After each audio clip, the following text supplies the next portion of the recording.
Let's talk playoffs. I know we have a lot of football left, but now it feels like an appropriate time to at least really start looking at the playoff picture as we enter the last third of the season and start just mapping out what the rest of the year could look like and where Denver could realistically finish. So we're going to cover all of that on today's episode. Quick reminder to go ahead and subscribe to the channel if you have not already. Hop aboard 27,000 plus strong here. It's been awesome to see the growth of this channel over the last couple of years. My personal goal is to reach 28,000 subscribers by Thanksgiving. And then what I would love the most for Christmas is 30,000 subs. So if you have not subscribed yet, please go ahead and do so today.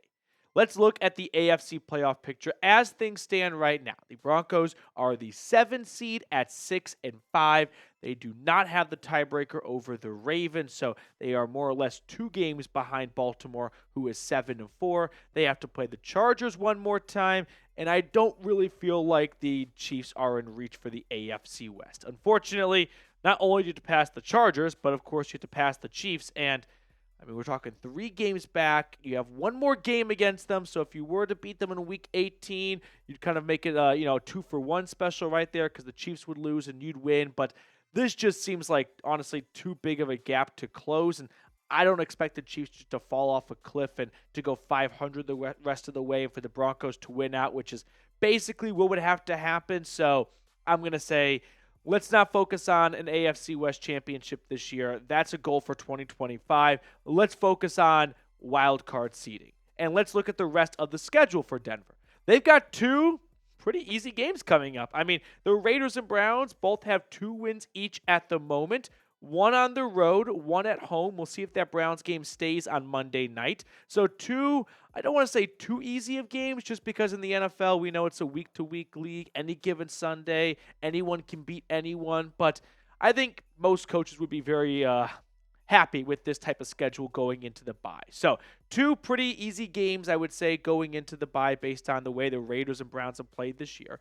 Let's look really quickly what they have after the bye week in the last 4 games of the season, which, by the way, a little while ago, someone asked me what sports conspiracy theory I have is. I am a full believer that the NFL always looks to nickel and dime Sean Payton and find just little ways to kind of screw him over. Look at their schedule for a moment. For starters, they are playing the Browns on Monday Night Football. Keep in mind the Browns in Week 12 are playing on Thursday night. So Denver's playing a team that has a little bit of extra rest to begin with playing on Thursday night, but even more rest because the game's not even until Monday. And then after Monday night, they have their bye week. They don't even get their full bye week because they play on Monday. They get gypped 1 day on both ends, going into that Monday night game and coming out of that Monday night game. But anyway, after the bye, they've got the Colts, Chargers on the road, Bengals on the road, home against the Chiefs. Those are 4 tough games right there. Chargers and Chiefs are playoff teams, and Colts and Bengals are right in the mix for fighting for a wild card spot. So that is going to be, in my opinion, the real test for Denver when it comes to their contender-pretender status that the talking heads on ESPN love to use. How do they fare when they play the toughest part of their schedule, arguably, with 4 games against teams that are either in the playoffs or very much alive in the playoff race, most likely. So the way I want to look at it is this: a realistic ceiling, floor, and what I think is going to happen. For me, I think a realistic ceiling is 11-6. Right now, Denver is 6-5. So we're talking about adding 5 more wins. Their next 2 games are against teams that have 2 wins each. So that's 2 right there. And if they go 3-1, which I think is realistic, I don't think that's out of bounds, in the last 4 games after the bye, that gets them to 11-6. So realistic ceiling is this. Realistic floor is 8-9. They're not going to lose out. They're not going to just win 1 more game. But what if they were to split the next 2 games, right? Any given Sunday, they lose a bad one on the road to Vegas. They come back and beat the Browns. Or they beat the Raiders and a trap game at home against Cleveland. They were to split the next 2 games. That's 1 win right there. Then they go into the bye and they come out of the bye and they only muster up 1 win in the last 4 games because they play the Chiefs, they play the Chargers, they play the Colts. They play a handful of really solid teams right there, and they go 1-3 in that stretch. That's not impossible. I don't think it's going to happen. I don't. But this, to me, gives an idea of what the realistic floor and ceiling is. Personally, I'm in the middle. I think they're going to go 10-7. I think my preseason record prediction was 9-8, so not too far off from it. But I'm feeling a 10-7 run for the Denver Broncos to close out the year. That includes 2 wins in the next 2 weeks against the Raiders and the Browns, and that would get them up to, what are they right now, 6-5, 8-5, and then 2 wins after that. I mean, let's go game by game here for a moment, okay? Schedule prediction. So, week 12 at the Raiders, I'm going to count this as a win. I think they are a better team across the board. This will be the first time they sweep the Raiders in the same season since 2014. Give me the W in Las Vegas. Come home, play the Browns before the bye. I think this will be a win. Could be a trap game, but it's somewhat the same circumstances-ish, not really, of last year, just same timing. Of Cleveland comes to Denver kind of late in the season, and the Broncos took care of business last year. I like the Broncos to win this game this year. So 2 wins right there going into the bye. So now the Broncos are going into the bye 8-5. And so, like I said, 10-7 means just going 500, 2-2 over the next 4 games. And those are 4 tough games right there. So I'll give you my prediction for those 4 games after this. But first, a quick shout out to our sponsor, Prize Picks. Prize Picks is the best place to get real money sports action. With over 10 million members and billions of dollars in awarded winnings, Prize Picks has made daily fantasy sports accessible to all. You just pick more or less on at least 2 players for a shot to win up to 100 times your cash. Here are my selections for Sunday and Monday. If you'd like, feel free to ride with me. Feel free to fade me. Whatever you want to do, just do it at Prize Picks, though, because they also offer Venmo for quick and easy deposits and withdrawals into your account this season. Download the app today and use code CLNS to get $50 instantly after you play your first $5 lineup. All of that information is in the comments and description of today's video. Download the app today and use code CLNS to get $50 instantly after you play your first $5 lineup. Prize Picks, run your game. Coming out of the bye at home, I got to go with the win over the Indianapolis Colts. The Colts are exceeding my expectations. They are just a well-coached team. Just year in and year out, they're always going to be a tough out. They're going to play hard for their coach, and it's just a good organization altogether that's never just going to completely bend over. But the reason why I really like the Broncos in this game is I feel like they're going to tear Anthony Richardson a new one.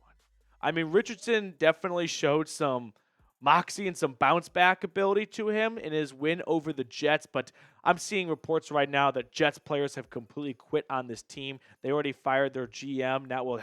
First their head coach, now their GM. So I feel like Vance Joseph's just going to tee off on Anthony Richardson in this one. So I like Week 15 to be a win for the Broncos. That would get them to 9-5. Week 16, I'm going to come down to earth.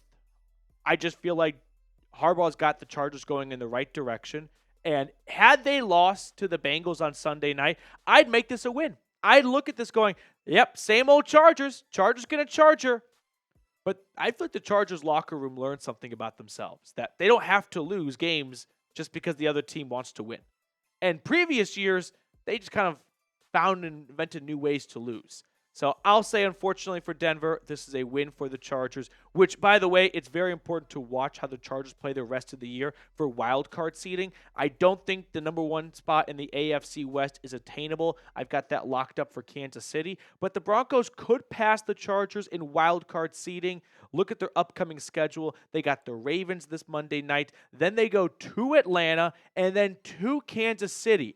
I mean, look at the next 4 games right there. Ravens, that's a tough game. On the road to Atlanta, that's not going to be easy. Week 14 at KC, that won't be easy at all. The Buccaneers are a good squad. Then they come back and play Denver, or they play Denver after that. Then they close out the year with the Patriots and the Raiders. So they've got some really tough games ahead of them. It is not out of question for Denver to surpass the Chargers. And if they were to win this game, that could have huge ramifications for going from the 7 seed to the 6 seed. But for now, my gut tells me it's unfortunately a win for LA. Week 17 on the road in Cincinnati. I'm going to go with the win for the Bengals. I know, throw tomatoes at me. It's never fun when someone doesn't pick them to win every single game, but I try to balance some sort of realism with you guys here. After winning 2 games before the bye and winning ultimately, what would that be, 4 in a row, right? Falcons, Raiders, Browns, Colts. I'm going to have them kind of crash down to earth a little bit with a tough outing across the country to Cincinnati. And then finally, Week 18, I'm going to say a win at home against Kansas City. It would be a monumental win for so many reasons. One, I think this win could be the thing that gets them into the playoffs at 10-7. 2, it also could be the thing that keeps the Chiefs out of the number 1 spot of the AFC playoff picture. And it might just set up a rematch the very next week in the wild card round. So, before we look at my final AFC playoff picture, what is your Broncos' final record prediction? Let me know in the comment section. I'm going to go 10-7. I do want to hear from you, though, down below. So what if that Week 18 win for Denver means the following? The Broncos finish the year 10-7. They get the 7 seed.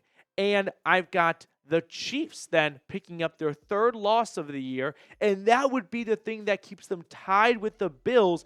Tiebreaker going to Buffalo, and now Kansas City is the 2 seed, and what do you know? 2 versus 7, 3rd go-around, 2nd time at Arrowhead, and no Alex Forsyth getting steamrolled for a game-winning field goal. And then that would mean Steelers play the Ravens. Wow, look at that. I mean, 2 division rematches right there. And then Texans play the Chargers. You could flip-flop Chargers and Ravens depending on who wins that Monday night game, but that's how I got it for the time being. So those are my final AFC playoff predictions.